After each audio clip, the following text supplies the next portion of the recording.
అందుకే నేను త్రిబులార్.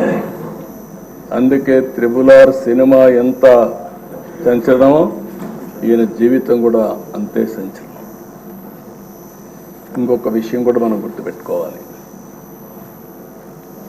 మామూలు వ్యక్తి అయితే ఆ ధైర్యంగా ముందుకు వచ్చేవాడు కాదు. ఒక్కసారి నేను ఎన్నోసార్లు చెప్పాను, కొంతమంది నేరస్తులు నాకు ఇది చూసినప్పుడు ఒకటి గుర్తొస్తుంది. ఇలాంటి చూసినప్పుడు ఇంకా చాలా జరుగుతున్నాయి. అవి చూసినప్పుడు నాకు ఎప్పుడు కూడా దేశంలో ఎక్కడన్నా జరిగిందా అని నేను అధ్యయనం చేశాను. ఈ కొండే శాసనసభ్యులు 5 కోట్ల ప్రజలు కూడా అర్థం చేసుకోవాల్సిన అవసరం ఉంది.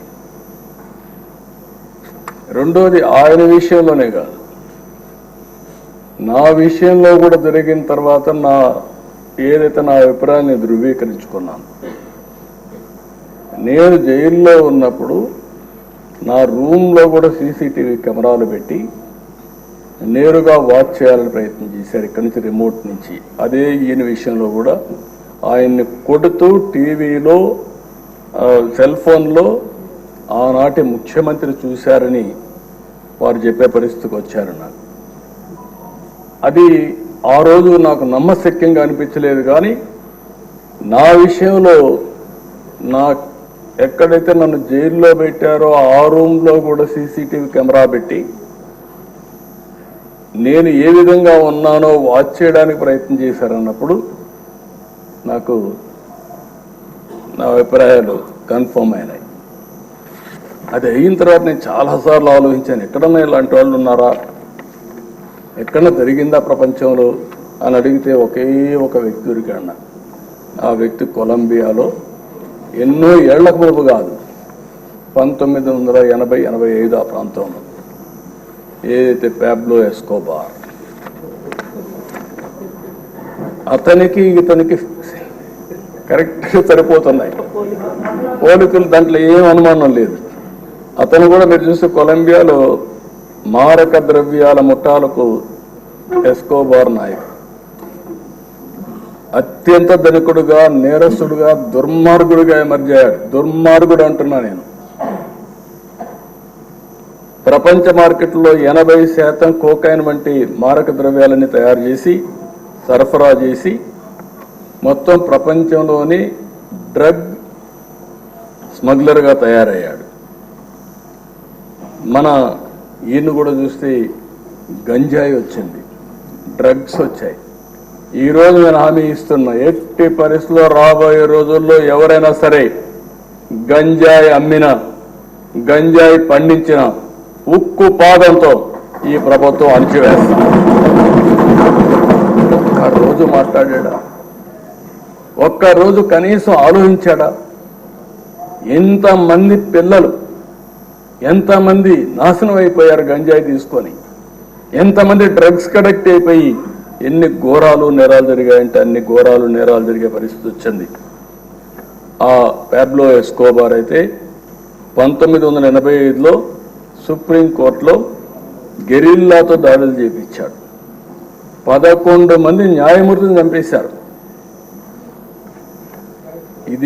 ఈ ఎంపీని కూడా అదే విధంగా చంపేవారు.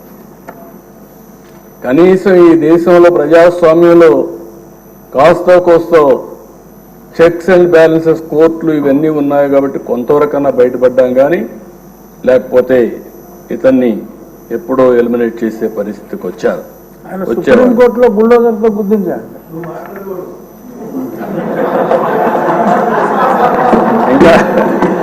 ఇంకా అలవాటు కాలేదు.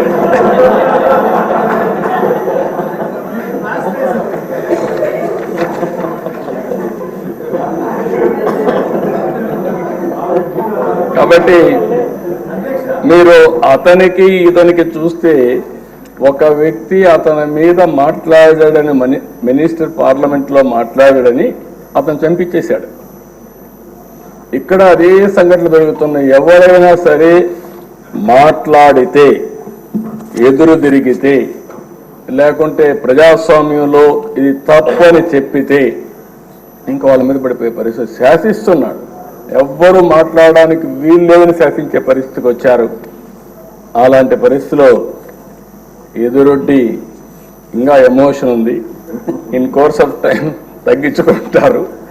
కానీ మళ్ళీ ఈరోజు ఒక పోరాటం చేసి పోరాట యోధుడిగా గెలిచి ఆ కుర్చీలో కూర్చున్న మిమ్మల్ని మరొక్కసారి మనస్ఫూర్తిగా అభినందిస్తున్నాను. ఒక వ్యక్తి చట్టసభకు రావడం అంటే ఎంతో గొప్ప అవకాశం.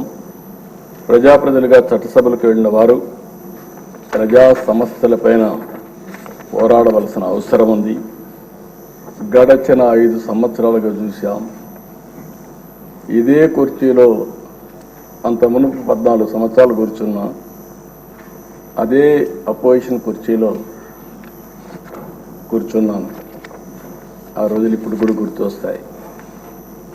ఒక్కరోజు కూడా అసెంబ్లీ సుజావుగా జరగడం కానీ బూతులు లేకుండా అసెంబ్లీ జరిపిన సంఘటనలు లేవు. సరే, అందరి మాదిరిగా నాకు కూడా అవమానాలు జరిగాయి. అవన్నీ నేను ఇప్పుడు పోవడం లేదు. కానీ ఆ రోజు కూడా ఒక మాట చెప్పాను, ఇది గౌరవ సభ కాబట్టి ఈ సభలో నేను ఉండలేను. మళ్ళీ ప్రజాక్షేత్రంలో గెలిచి గౌరవ సభగా చేసిన తర్వాతనే ఆ సభలో అడుగు పెడతానని వచ్చాను. ఈరోజు అందరం కూడా దీన్ని గౌరవ సభగా చేయడం కోసం ప్రజాప్రతినిధులుగా మనందరం ఈ సభ ఔన్నత్యాన్ని గౌరవాన్ని కాపాడవలసిన బాధ్యత మనందరిపైన ఉంది. ఇక్కడుండే నిన్నటి వరకు మీరు ఏది మాట్లాడిన చలామణి అయింది. కానీ ఇప్పటి నుంచి ఆ కుర్చీలో కూర్చున్న తర్వాత ఆ కుర్చీ గౌరవాన్ని కాపాడుతూ మీ గౌరవాన్ని పెంచే విధంగా మీరు ముందుకు పోవాల్సిన అవసరం ఉందని చెప్పి కూడా డిప్యూటీ స్పీకర్గా వారిని కోరుతున్నా.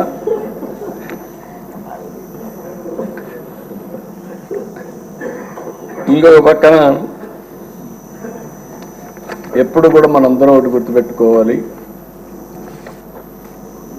ఇక్కడుండే వాళ్ళందరం చాలా మంది బాధితులు ఉన్నాం. ఇంత మునుపు స్పీకర్ గారు ఉన్నారు. స్పీకర్ గారు ఆ వయసులో ఉంటే ఆయన రాజకీయ అనుభవం కూడా అపారం.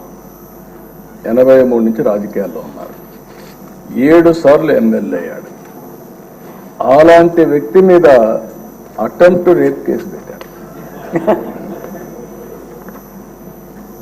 అంటే ఏమన్నా నాకైతే అర్థం కావడం లేదు. ఇప్పుడు ఆయన అదే బ్యూటీ ఆఫ్ డెమోక్రసీ, ఆయన ఇప్పుడు స్పీకర్. అదే మాదిరిగా ఈయన్ని చంపేయాలనుకున్న ఆయన ఇప్పుడు deputy speaker. Can you imagine this? అందుకే ప్రజల్లో ప్రతి ఒక్క విషయాన్ని వాచ్ చేస్తారు. ప్రతి ఒక్క విషయాన్ని వాచ్ చేసి ఎప్పటికప్పుడు ఒక్కొక్కసారి బయట రాలేరేమో కానీ అవకాశం వచ్చినప్పుడు మాత్రం సరైన నిర్ణయం తీసుకుంటారని చెప్పి నేను మీకు తెలియజేస్తూ, అహంకారంతో విర్రవీగిన వారికి కాల్చి వాత పెడతారంటారు చూడండి, అదే సరిగా జరిగింది. ఆ రోజు మాట్లాడినప్పుడు వై నాట్ 175 అంటే వై నాట్ 175 కాదు, నీకు ఇచ్చేది 11 అని చెప్పి 11 సీట్లతో గెలిపించారు.